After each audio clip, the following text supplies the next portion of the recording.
Hey everybody, today we're going to give my Toro self-propelled lawnmower some long overdue maintenance. After cutting for about 2 straight hours, it started to run a little bit rough, it stalled a few times, and now it won't start at all. There's fuel in the tank, the oil level's good, and it doesn't seem to be overheated, so I'm thinking there's a fuel starvation issue. It's been quite a while since I've done any kind of maintenance on this machine, and I just kind of pulled it out of winter storage, so maybe I shouldn't be too surprised that I'm having some trouble. I had to do some carb work on it a few years back, and I recall that there were some extremely fine jets in there, and it really wouldn't take much to cause some trouble. Now that it's out, I'll strip it down and get it soaking while I work on the rest of the engine. At first glance, it looks pretty clean, at least on the outside. Obviously, that doesn't mean very much, except that it's been cleaned in the not-too-distant past. It's going to take a much deeper dive to tell the real story. It's not too bad, but it's certainly far from being squeaky clean. There's a fair bit of grit and a weird kind of gelatin on the bottom of the float bowl.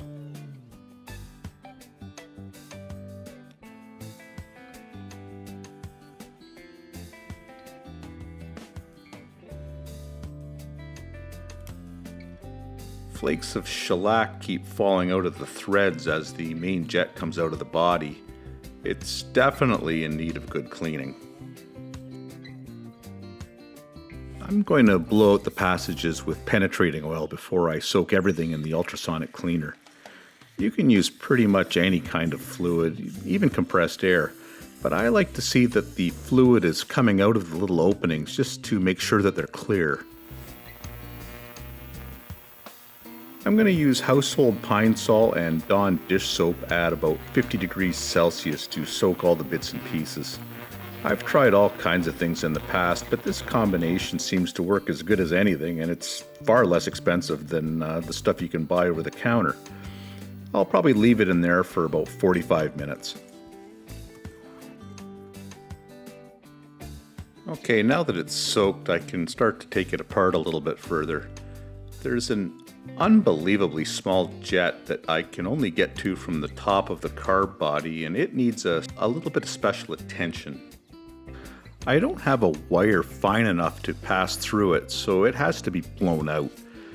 I can plug one side of the passage with my finger while a stream of cleaner is shot through to confirm it's open.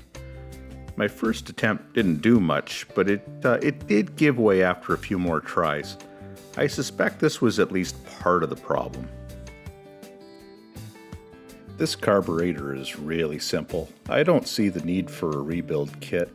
The float bowl gasket is still fine, and the only other part that really needs replacing is that ripped gasket between the carburetor and the air cleaner.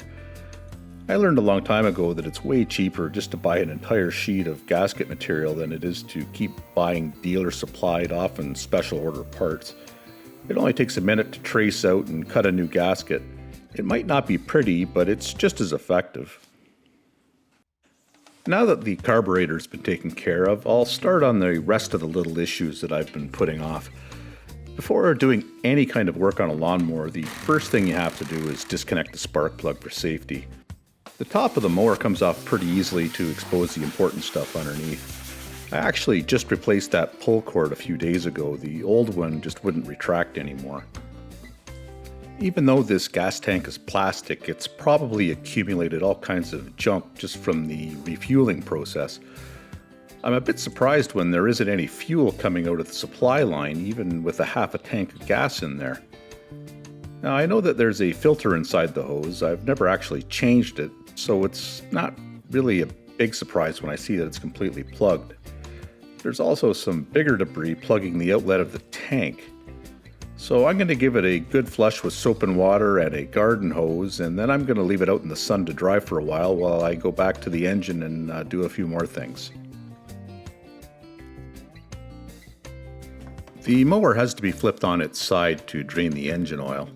The blade also needs to be sharpened, so I'll take it off while I'm here, and I might as well take off the drive belt for the front wheels. It's been slipping so badly that it hardly engages anymore. I've got a new one already, and it'll only take a minute to switch out the old one.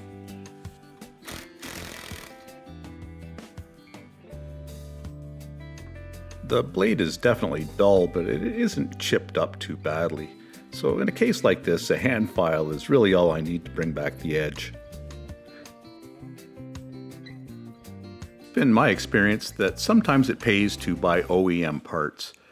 This belt really wasn't that much more than an aftermarket one, and it's a bit of dirty work to replace it. In fact, it's actually the only thing I've had to buy so far in this whole procedure.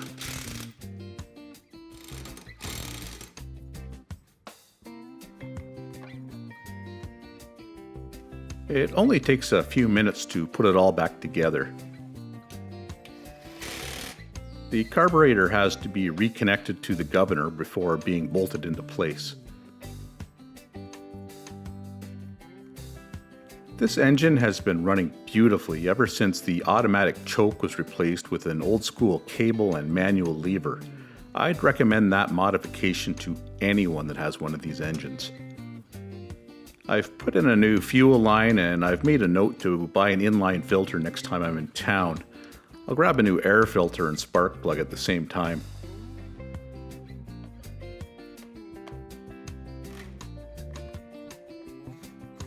These engines run best on premium fuel.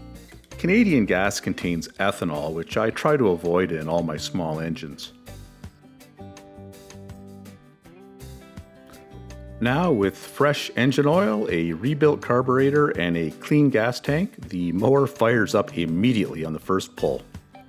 It's idling a bit higher than I'd like, so I'll just turn down the idle stop a bit and adjust the governor.